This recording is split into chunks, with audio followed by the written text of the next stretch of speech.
Au pays de Nana Houphouët-Boigny, voyageons au pays du président Laurent Gbagbo, au pays d'Ernest Boka, au pays d'Ernesto Djedje, au pays de Jean-Marie Adiafi Adé, au pays d'Augustin Dibi Kwadio.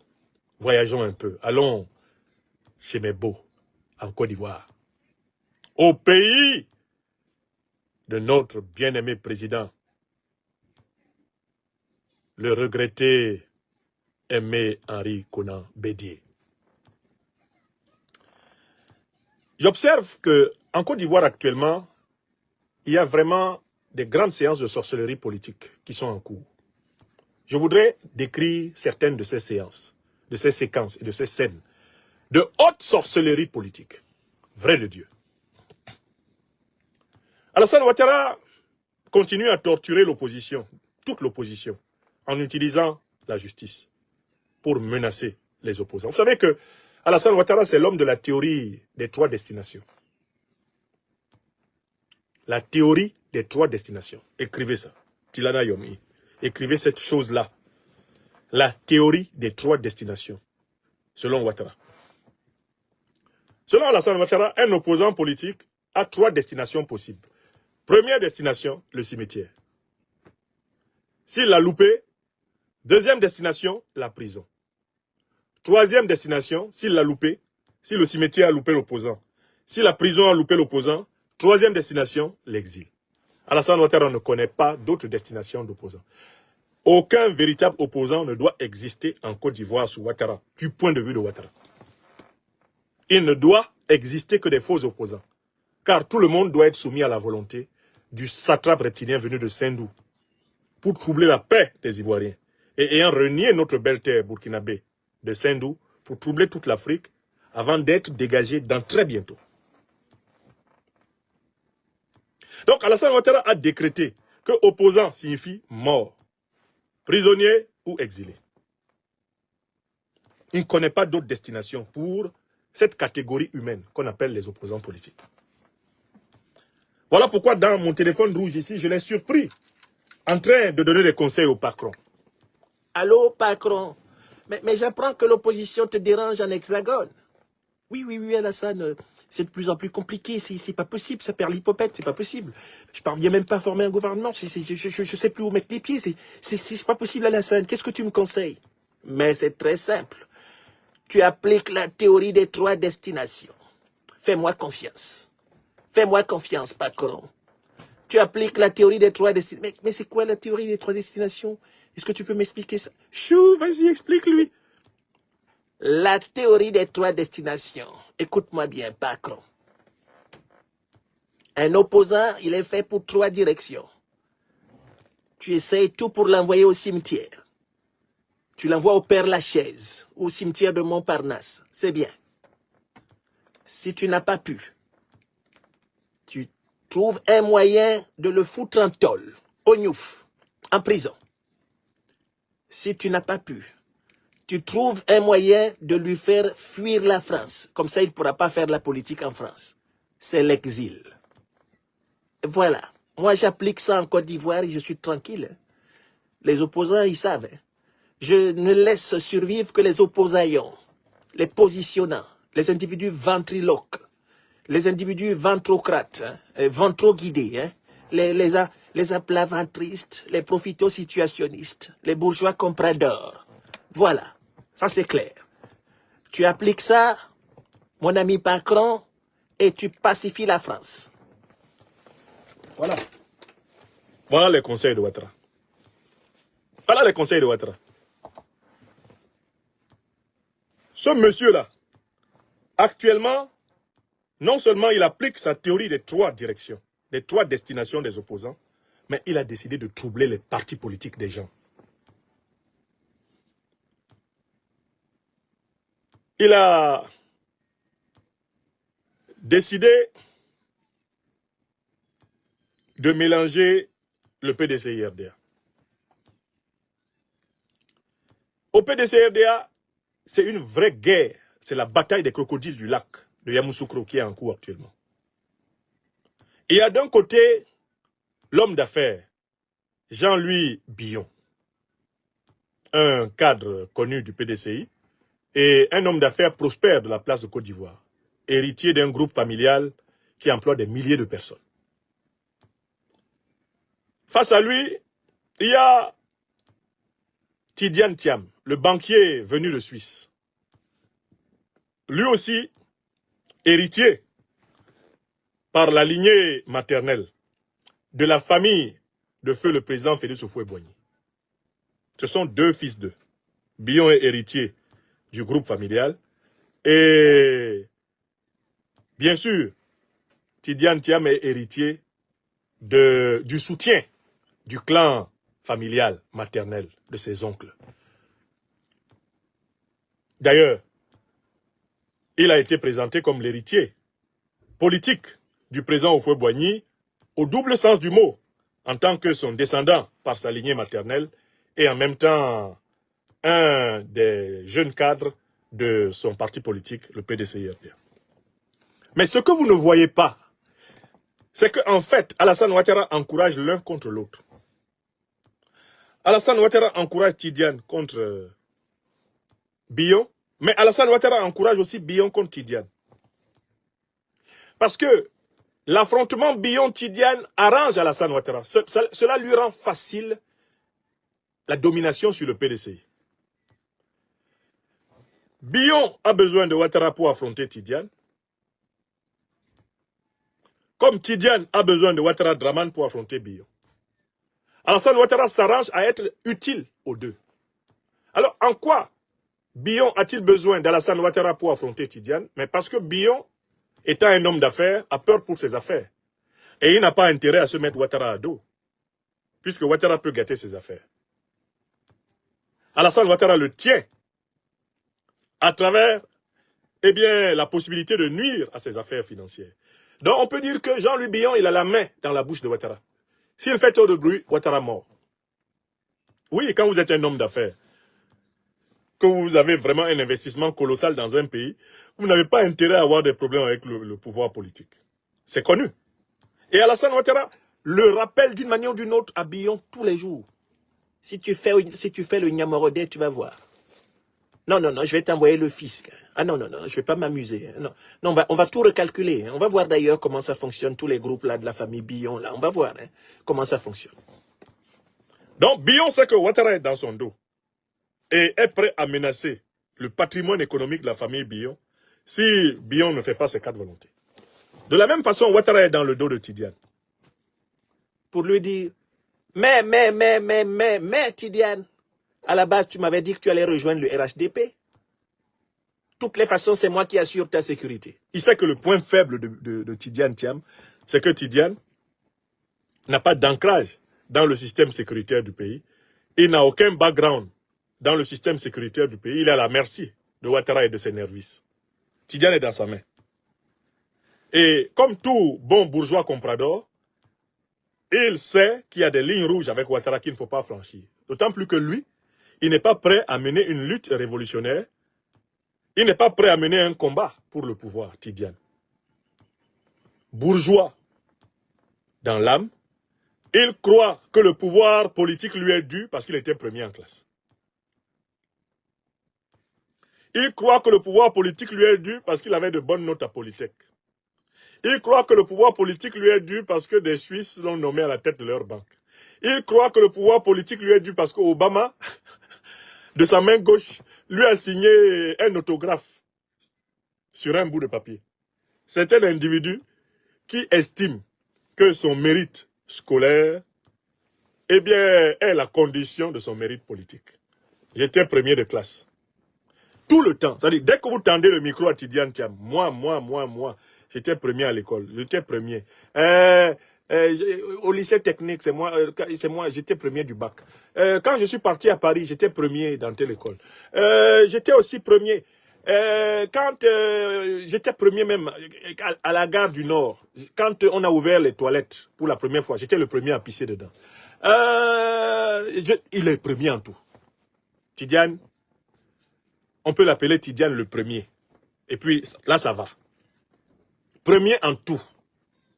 Alors, voilà quelqu'un qui prétend donc que sa légitimité vient de son génie intellectuel, de son génie scolaire. Comme si ce qu'on demande à un président de la République de Côte d'Ivoire, c'est d'être premier de classe. Mais si c'était ça le critère, Félix Houphouët-Boigny n'aurait jamais été président de la République de Côte d'Ivoire. Quand il devient président de la République de Côte d'Ivoire, c'est pour avoir été premier dans tout. Si c'était ça le critère, mais Henri Konan Bédié n'aurait pas été président de la République de Côte d'Ivoire. Vous pensez qu'Henri Konan Bédié était premier dans tout? Si c'était ça le critère, le général Gueye n'aurait pas assumé les fonctions de chef d'État en Côte d'Ivoire. Vous pensez qu'il était premier dans tout? Si c'était ça le critère, Alassane Dramane Ouattara, qui lui n'a même pas fait l'école en Côte d'Ivoire, et qui a bifurqué comme ça pour arriver à un doctorat d'économie à partir d'une maîtrise en informatique. Alassane Dramane Ouattara, là, qui n'ose pas parler de sa scolarité difficile en Haute-Volta, parce qu'il risque d'être obligé de citer le nom de ses camarades quand il redoublait les classes. Vous pensez qu'il était premier dans tout? C'est pour ça qu'il est devenu président? Non. Tidiane est dedans. Mais en fait, il dépend de Ouattara, parce que sa sécurité est assurée par Ouattara. Et Alassane Ouattara lui a dit qu'il devra tôt ou tard ramener le PDCI dans le RHDP. Tidiane Thiam, que vous voyez là, il se promène avec l'épée de Damoclès de Ouattara sur sa tête. Ouattara dit qu'il y a un moment où il va prendre le sifflet, il va sortir comme ça. Il va sortir à Cocody, devant le siège du PDCI. Il va faire P. Le match est terminé. Tidiane, tu ramènes le PDCI au RHDP, sinon je récupère le PDCI. D'ailleurs, le PDCI, il a été construit avec les moyens de l'État. Je vais le nationaliser. Hein? Ah non. Je vais envoyer la police. Hein? Non. Mais il a été élu par combien de gens à la tête du PDCI, c'est Tidiane? 4000 délégués? Mais ça ne vaut rien, ça. Moi je peux faire venir 25 000 délégués, d'ailleurs. Si Billon m'obéit, je lui envoie 25 000 militants du PDCI pour voter pour lui. Ah non, je ne vais pas m'amuser. Hein. Mais ce Tidiane Thiam, d'ailleurs, je ne vais pas reconnaître. Mais si Billon fait mes 4 volontés, le premier qui amène le PDCI au RHDP, c'est lui que je reconnais comme candidat. C'est clair. Et c'est avec lui qu'on va faire la primaire du RHDP. Et ils savent très bien. Qui est meilleur que moi? Qui connaît la constitution de ce pays plus cadeau? Donc Alassane Ouattara, comme vous voyez, il a la main comme ça sur la tête des 2 rivaux principaux du PDC. Il cogne leur tête et puis il menace chacun. Fais gaffe, hein, Billon. Hein. Attention, hein. Tu as tes entreprises dans ma main ici à Abidjan. Hein. On se connaît en détail. Hein. Fais gaffe. Et puis le soir, il attrape Tidiane. Mon petit Tidiane, mais tu es grand de taille comme ça, attention, hein, mais tu n'es pas plus grand que moi. Hein. Moi, je suis un géant de l'ombre. Je suis un géant ténébreux. Hein. Fais gaffe. Hein. Quand tu finis tes micmacs avec le PDCI, tu me l'amènes. Hein. Je suis le vrai héritier d'Houphouët-Boigny. Hein. Ah non. Le président Houphouët-Boigny m'a remis le pouvoir. Personnellement. Hein, Dominique? Oui, chou, j'étais là, il te l'a remis.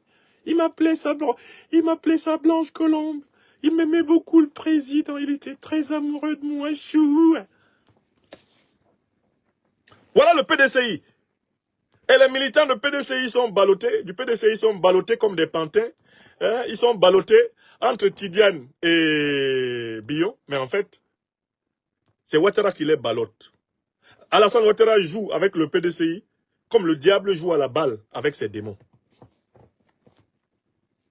Alors, donc ce à quoi nous allons assister, là en 2025, c'est que Alassane Ouattara va pousser l'une des parties à prendre parti pour lui. Celui des 2 qui va prendre parti pour lui, c'est-à-dire pour le RHDP, Alassane Ouattara va le soutenir pour écraser l'autre. Écrivez ça. Écrivez. Tilana. Voilà le plan de Ouattara contre le PDCI. Il va réussir à prendre soit Billon avec lui, soit Tidiane avec lui. Dès qu'il en a un, Alassane Ouattara s'associe avec celui-là pour écraser l'autre. Et il récupère le PDCI. Voilà le plan. Militants du PDCI, prenez conscience de l'OPA qui se prépare contre votre parti. Vous qui, aux côtés du président Aimé Henri Konan Bédié, avez résisté contre la Ouattari,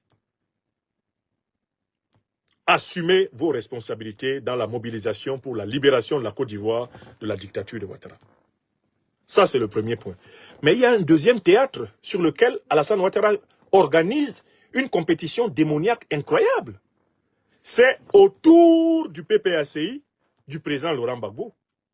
C'est autour, de l'ancien FPI. Alassane Ouattara organise une mascarade incroyable de ce côté. Regardez les forces en présence. De manière incontestable, toute la nébuleuse de ce qu'on a appelé dans les années 80, 90, 2000, le Front patriotique, le Front populaire ivoirien, et qui s'est reconstitué dans le PPACI, a pour leader émergent, le leader dominant de toute cette nébuleuse s'appelle le président Laurent Gbagbo, ancien président de la République de Côte d'Ivoire. Je veux dire ceci. Le président Laurent Gbagbo est l'Ivoirien le plus populaire au COGEP.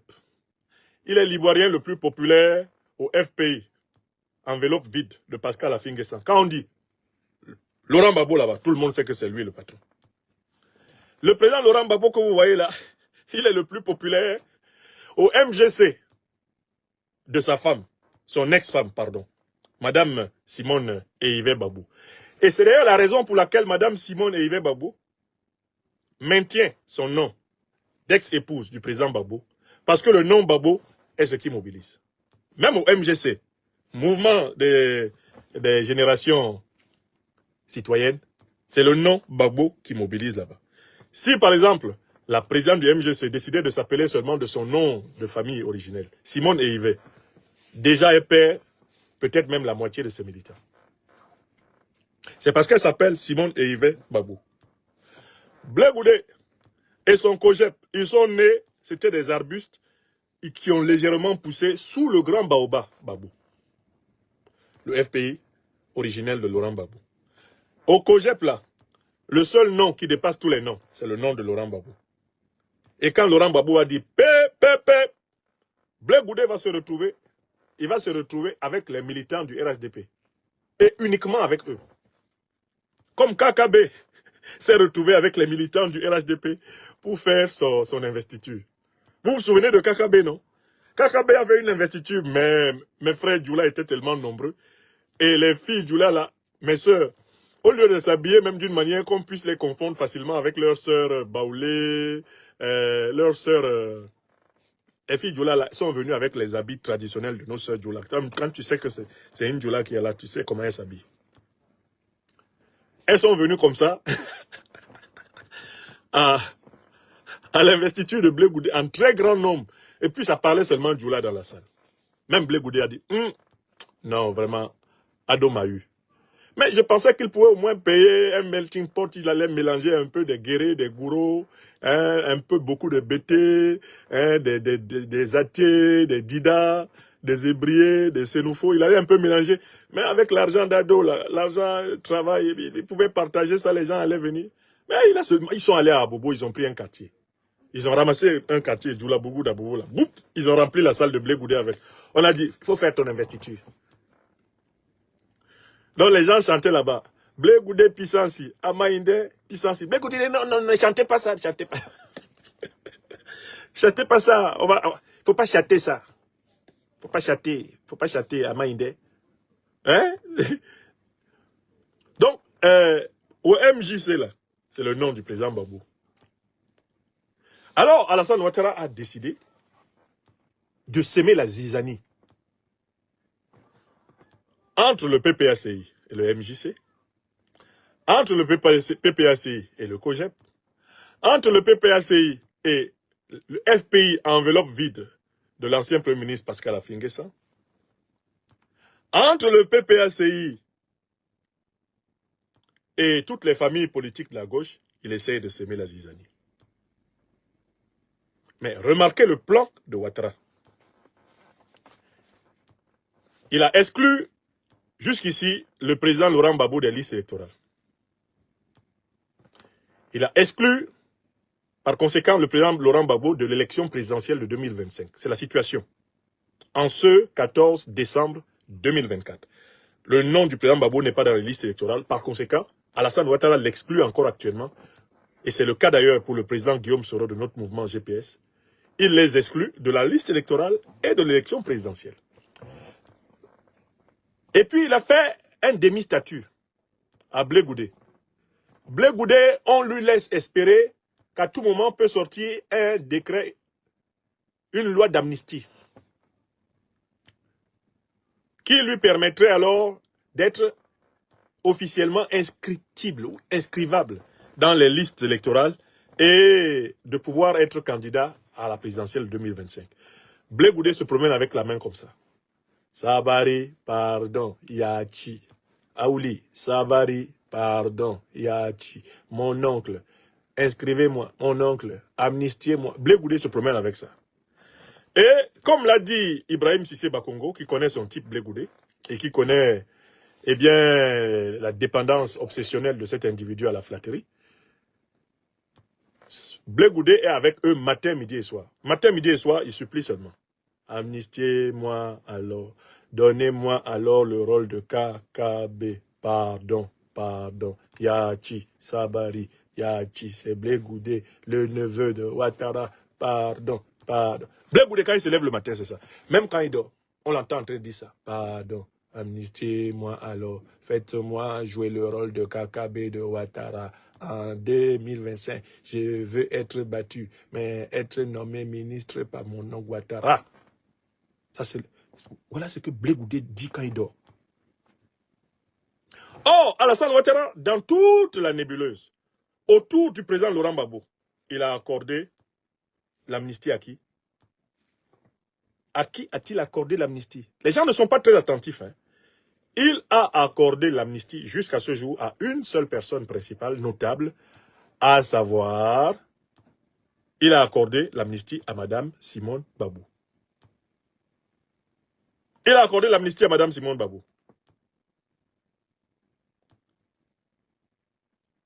Par conséquent, et bien sûr, est également bénéficiaire de cette amnistie Pascal Affi-N'Guessan, si je ne m'abuse. Par conséquent, avec qui Alassane Ouattara veut-il, dans toute cette nébuleuse-là, aller en fait aux élections en 2025, puisqu'Alassane Ouattara est candidat? Avec qui veut-il aller? Avec Madame Simone Babou et avec Pascal Affi-N'Guessan. Et Alassane Ouattara sait qu'il peut tranquillement frauder les élections face à ces deux-là. Personne dans le monde ne lui dira qu'ils l'ont battu aux élections. Oui, Alassane Ouattara sait que Madame Simone Babou ne peut pas revendiquer courageusement qu'elle l'a battu aux élections. Parce qu'elle dépend de l'amnistie qu'il lui a accordée. Et qu'elle sait qu'elle doit lui être reconnaissante, le cas échéant en reconnaissant sa défaite. Ou en se plaignant faiblement. Affi-N'Guessan sait que sa renaissance politique, après son grand retournement de veste de 2020, contre le Conseil national de transition, c'est cela qui lui vaut sa survie politique actuelle. Et il sait que quand il participera à la mascarade de Ouattara en 2025, son rôle sera de reconnaître même mollement sa défaite, de contester mollement sa défaite, et finalement de jouer le jeu de Ouattara.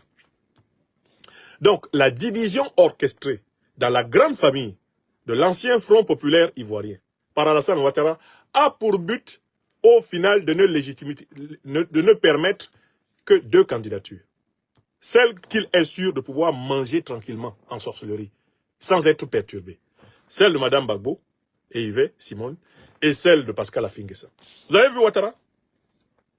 Et il va dire, mais vous voyez, la gauche, elle était bien représentée, elle était fortement représentée à cette élection. Et puis vous écoutez bien les discours de ces deux candidats. Moi j'ai écouté Madame Simone Gbagbo dire que si c'est elle qui est candidate, si elle est mieux placée pour être candidate, il faudrait que le PPACI la soutienne. Il faudrait que son ex-époux, le président Laurent Gbagbo, la soutienne. Elle n'a pas dit ça. Si elle l'a dit, c'est qu'elle sait que c'est dans les plans de Ouattara aussi. De la laisser elle se présenter et d'empêcher son mari. Et Ouattara pourra toujours dire, vous voyez très bien que j'ai rien contre des babos. Hein. Quand ils sont respectueux des valeurs républicaines, je les laisse participer au jeu politique. La preuve. Mais l'ex-épouse du président Laurent Gbagbo, elle est candidate. Elle a perdu à la régulière. Et elle a reconnu sa défaite. Écoutez Pascal Affi-N'Guessan. Pascal Affi-N'Guessan dit exactement la même chose que Madame Simone Gbagbo. Il dit que si finalement le PPACI ne peut pas présenter le président Laurent Gbagbo, lui il est le plan B. Il faudrait que le président Laurent Gbagbo et le PPACI appellent à voter pour lui. Vous n'avez pas entendu ça? Est-ce que vous n'avez pas entendu ça? Parce que je vous rafraîchis pour que vous sachiez à quel point on est dans une sorcellerie à un niveau pas possible. Tout cela, ce sont les manipulations de Ouattara. D'où il faut tirer ceci. Le grand peuple de l'opposition, rassemblé notamment au PPACI et dans notre mouvement, GPS. Le PPACI et GPS qui constituent aujourd'hui les vrais pôles de la résistance ivoirienne à la dictature d'Alassane Ouattara. Le grand peuple de l'opposition doit se rassembler derrière les véritables pôles de la résistance ivoirienne. Et pour cela, les véritables pôles de la résistance ivoirienne aujourd'hui, incarnés par le PPACI du président Laurent Gbagbo et Génération et Peuple Solidaire du président Guillaume Kibafori Soro, doivent accélérer la plateforme qui doit unir leurs forces pour mener la bataille de la libération du peuple ivoirien en 2025 du joug de Ouattara. Dans ma conférence d'hier, j'ai expliqué les étapes de cette bataille. La grande mobilisation populaire ayant pour but d'obtenir des conditions authentiquement transparentes, inclusives, de dévolution du pouvoir en Côte d'Ivoire. Elle est la condition de tout. Il ne peut pas y avoir d'élections qui vont apaiser la crise ivoirienne alors qu'elles sont sous le contrôle d'un seul homme. Le grand fraudeur, le grand tricheur, le grand détourneur, le grand menteur, le mensongologue, le mythomane fiefé, Alassane Dramane Ouattara. Il faut lui arracher le pouvoir de décider de qui a gagné les élections en Côte d'Ivoire. Tant que ce pouvoir de décider du nom du gagnant des élections en Côte d'Ivoire n'a pas été arraché à Alassane Dramane Ouattara, l'opposition sera condamnée aux 3 destinations de la théorie ouattarienne. La destination du cimetière, la destination de la prison et la destination de l'exil. Il nous appartient de prendre conscience du fait que c'est une lutte populaire mobilisant la majorité des Ivoiriennes et des Ivoiriens avec les véritables forces de la résistance ivoirienne. C'est cette lutte-là qui va porter du fruit en 2025 et rien d'autre. C'est ce que je voulais dire. Bien sûr, en Côte d'Ivoire, il y a Adama Bictogo qui s'agite, qui mène une sorte de campagne pour une élection présidentielle dans ses fiefs de Yopougon, etc. Mais en fait, Adama Bictogo ne perd rien pour attendre. Alassane Dramane Ouattara va lui appliquer la théorie. Alassane Dramane Ouattara est impitoyable. Il a décidé de régner sans partage sur la Côte d'Ivoire. Je peux dire à M. Adama Bictogo, l'actuel président de l'Assemblée nationale, que son sort est jeté. Alassane Ouattara sera impitoyable envers lui. Et 2025 sera l'année où il va découvrir le vrai visage de Ouattara. Je ne pense même pas qu'il la finira à la tête de l'Assemblée nationale de Côte d'Ivoire. Adama Bictogo. Je le vois s'agiter, mais j'ai l'impression qu'il chemine avec Ouattara sans l'étudier. Alassane Dramane Ouattara a décidé de confisquer le pouvoir d'État en Côte d'Ivoire. Et il veut le confisquer en famille. Et Bictogo ne fait pas partie de sa famille. Et vous allez voir ce qu'il va lui faire. J'ajoute ça comme élément supplémentaire d'analyse. Adama Bictogo, c'est le mouton du sacrifice de 2025 de la Ouattari. Bictogo. Dites-lui ça. La première chose, abonnez-vous à cette page, cliquez sur le bouton s'abonner qui s'affiche juste en bas. Et la deuxième chose, cliquez sur la cloche de notification pour ne rater aucune des vidéos que je publie ici très régulièrement. Retrouvez KDW Africa sur YouTube, Facebook, TikTok.